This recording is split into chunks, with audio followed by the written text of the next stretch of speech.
So hello everyone, this is Shyam Sharma, pre final year BTech student from NIT Kurukshetra. तो यार मैंने JEE mains और advance काफी अच्छी रैंक से क्लियर किया और लास्ट के 20 दिन में 30 दिन में काफी अच्छे से पढ़कर जेईई मेंस में मैंने 97.3 परसेंटाइल स्कोर किया। अब ऐसा तो हो नहीं सकता कि मैंने सारी पढ़ाई अपने लास्ट के 20 दिनों में ही कंप्लीट करी है। मैं अराउंड 2 से 3 महीने से पढ़ाई करता हुआ आ रहा था, लेकिन लास्ट के 20 दिनों में मैंने कुछ ऐसी इफेक्टिव स्ट्रेटेजी अपनाई जिससे मेरे मार्क्स रैपिडली इंक्रीज हो गए। तो भाई अब ये स्ट्रेटेजी क्या थी तो मैं उसको बहुत संक्षेप में आपको बता देता हूँ कि लास्ट के 20 दिनों में कुछ इस प्रकार मैंने मॉक टेस्ट दिए, इस प्रकार उसका एनालिसिस किया। क्या अराउंड 60 मार्क्स मेरे आ रहे थे, कभी कभी 20 मार्क्स 30 मार्क्स भी आ रहे थे, सडनली इंक्रीज हो गए 180 प्लस मार्क्स में। तो उसी स्ट्रेटजी को आज मैं तुम्हारे साथ इस वीडियो में शेयर करूंगा और ये वीडियो जो अराउंड 4 से 5 मिनट की ही है, ज्यादा बड़ी वीडियो नहीं है, तो इस वीडियो को लास्ट तक देखना। चलो यार इस वीडियो को शुरू करते हैं। अब हमें सीधे उठाकर मॉक टेस्ट तो देने नहीं है। अब हमारे पास अराउंड 25 दिन बचे हैं और मॉक टेस्ट को देने का ना एक तरीका होता है। अब ऐसा तो है नहीं कि हमारा बिल्कुल भी सिलेबस कंप्लीट नहीं और मॉक टेस्ट देंगे तो हमारे सडनली मार्क्स इंक्रीज हो जाएंगे, ऐसा नहीं है। मॉक टेस्ट देने के लिए आपका पहले सिलेबस थोड़ा कंप्लीट होना जरूरी है। तो आपका अराउंड 50 to 60% सिलेबस जो है ऑलरेडी कंप्लीट होना चाहिए मॉक टेस्ट देने से पहले। अगर आपका ये कंप्लीट है तो वेल एंड गुड। अगर नहीं है कंप्लीट तो ये 5 दिन जो बचे हैं ना, 5 डेज जो तुम्हारे पास बचे हैं, तुम्हें इनमें अपना अराउंड 50 to 60% सिलेबस जो अपना कंप्लीट करना पड़ेगा। अगर नहीं कंप्लीट है तो करो जल्दी से बैठ के। तो कोर्स कंप्लीशन पर सबसे पहले तुम्हें ध्यान देना है। मॉक टेस्ट को करने से पहले तुम्हें 3 स्ट्रेटेजी अपनी डिवाइड करनी है। मॉक टेस्ट देने से पहले की स्ट्रेटेजी, मॉक टेस्ट देने time strategy and mock test देने के बाद की स्ट्रेटेजी। इन 3 स्ट्रेटेजी पे तुम्हें अब काम करना है। सबसे पहली स्ट्रेटेजी जैसे मैंने तुम्हें बताया, एग्जीक्यूशन से पहले की प्लानिंग, कोर्स कंप्लीशन और जो तुम्हारे मॉड्यूल के क्वेश्चन है ना, जैसे तो भी तुम्हारे पास मॉड्यूल है आकाश का, एलन का या फिर किसी और कोचिंग सेंटर का आपके पास मॉड्यूल है, तो उसमें जो क्वेश्चंस दे रखे हैं हर एक चैप्टर के क्वेश्चंस तुम्हें प्रैक्टिस करने हैं। अराउंड 20 से 30 क्वेश्चन तो तुम्हें प्रैक्टिस करने होंगे भाई, इतना मिनिमम मैं बता रहा हूँ, वरना इससे ऊपर तो तुम्हें अराउंड 50 to 60 क्वेश्चन तो इंटरमीडिएट लेवल पे तुम्हें करने होंगे, तभी तुम्हारी प्रैक्टिस अच्छी होगी। उसके बाद में यार जब तुम्हारी ये एग्जीक्यूशन से पहले की प्लानिंग कंप्लीट हो जाए ना, उसके बाद तुम्हें मॉक टेस्ट एग्जीक्यूशन देना है। इसमें मैं बताऊंगा कि मॉक टेस्ट तुम्हें कैसे देने हैं। तुम्हारे पास फ्री में अवेलेबल है एनटीए अभ्यास मॉक टेस्ट ऐप। इसको प्ले स्टोर से जाकर डाउनलोड करो, सारे टेस्ट तुम्हें फ्री में मिल जाएंगे, वो भी मेंस और एडवांस लेवल के। तुम्हें बस ये ऐप डाउनलोड करना है और यहीं से तुम्हें मॉक टेस्ट देने हैं और कहीं भी तुम्हें भागने की जरूरत नहीं है। बाकी यार नो तुक्काफिकेशन इन मॉक टेस्ट। अब तो मॉक टेस्ट में यार तुक्का देने लग जाओगे तो तुम्हारा उसमें कोई फायदा नहीं है। तुम्हें लग रहा होगा कि हमारे तुक्के से जो मार्क्स थोड़ा इंक्रीज हो जाएंगे मॉक टेस्ट में, तो हो सकता है कि हमारा जेईई मेंस में भी यही स्कोर आए, इतना भी मॉक टेस्ट में आ रहा है तुक्का लगाने से।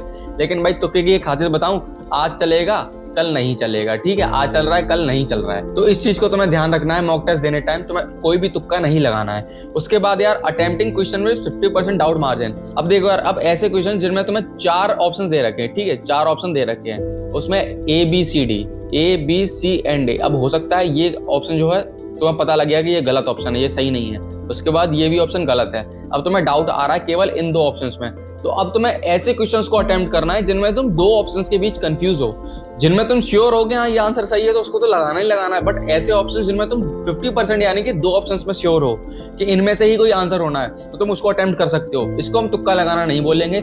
इसमें ये है कि हाँ तुम्हें ये क्वेश्चन जो है आ रहे हैं, तुम्हें थोड़ा बहुत डाउट है जिसको बाद में क्लियर तुम्हें करना है, तो ऐसे क्वेश्चन को जो है तुम अटेम्प्ट कर सकते हो अपने एग्जाम में जिनमें 50% तुम्हें डाउट लग रहा। उसके बाद यार ये तो हो गई हमारी स्ट्रेटेजी मॉक टेस्ट हमें कैसे देने हैं। इसको यार नोट डाउन करते चलो, काफी तुम्हारी हेल्प होगी नोट डाउन करने से, तुम्हें वीडियो बाद में दोबारा नहीं देखनी पड़ेगी। अब हम बात करते हैं आफ्टर मॉक टेस्ट प्रोसेस के बारे में कि मॉक टेस्ट देने के बाद हमें क्या स्ट्रेटेजी प्लान करनी है। तो देखो जितने भी तुम्हारे क्वेश्चंस गलत हो गए ना, उसका तुम्हें एनालिसिस करना है। पेन पेपर लो, ठीक है, पेन पेपर लो, उस पर तुम नोट डाउन करके तुम्हारे कौन से ऑप्शंस गलत हैं, वो कौन से टॉपिक्स हैं जिनमें से तुम्हारे ऑप्शंस गलत हुए हैं, उसको एनालाइज करो तुम्हारी गलती कहाँ आ रही है। सिली मिस्टेक है तो सिली मिस्टेक तो देखो प्रैक्टिस से तुम्हें चली जाएगी, उसको कोई एक पार्टिकुलर एनालिसिस नहीं बता सकता कि सिली मिस्टेक को तुम्हें कैसे दूर करना है। वो तुम जैसे जैसे प्रैक्टिस करोगे तुम्हारी सिली मिस्टेक जो है घटती जाएंगी।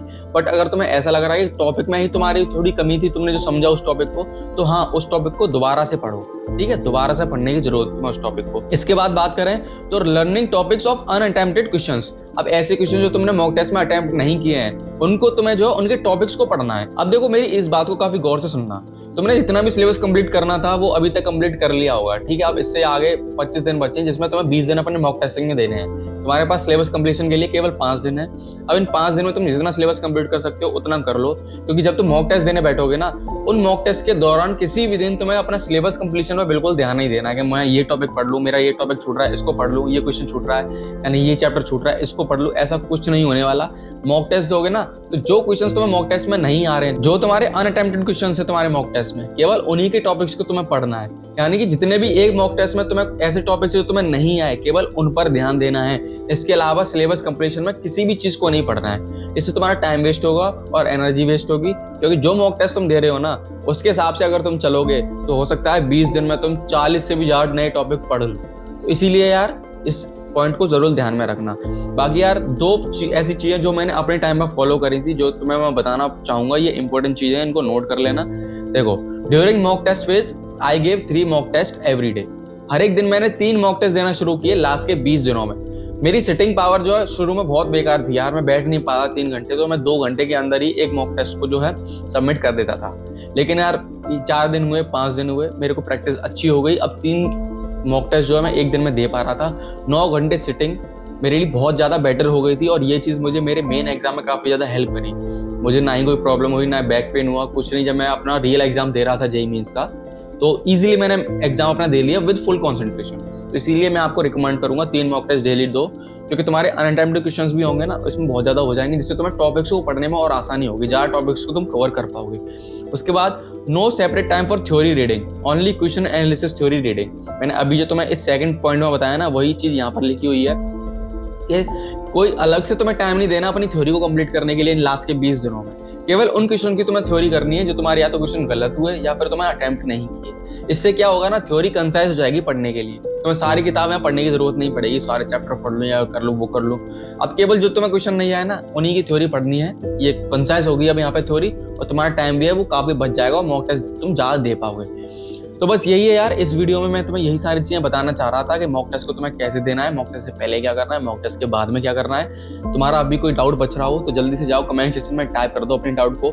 और भाई अभी तुम जाकर मुझे ये बताओ कि अभी तुम्हारे मॉक टेस्ट में कितने मार्क्स आ रहे हैं, और 1 हफ्ते बाद मुझे तुम बताना इस वीडियो को देखने के बाद, ये स्ट्रेटेजी फॉलो करने के बाद, फिर तुम्हारे कितने मॉक टेस्ट में मार्क्स आ रहे हैं। तो ये चीज जल्दी से जाओ कमेंट सेक्शन में टाइप करो। एंड बस यही था यार इस वीडियो में। वीडियो अच्छी लगी हो तो लाइक करना, चैनल को सब्सक्राइब करना, वीडियो को शेयर करना जिसको इसकी जरूरत है उसके साथ।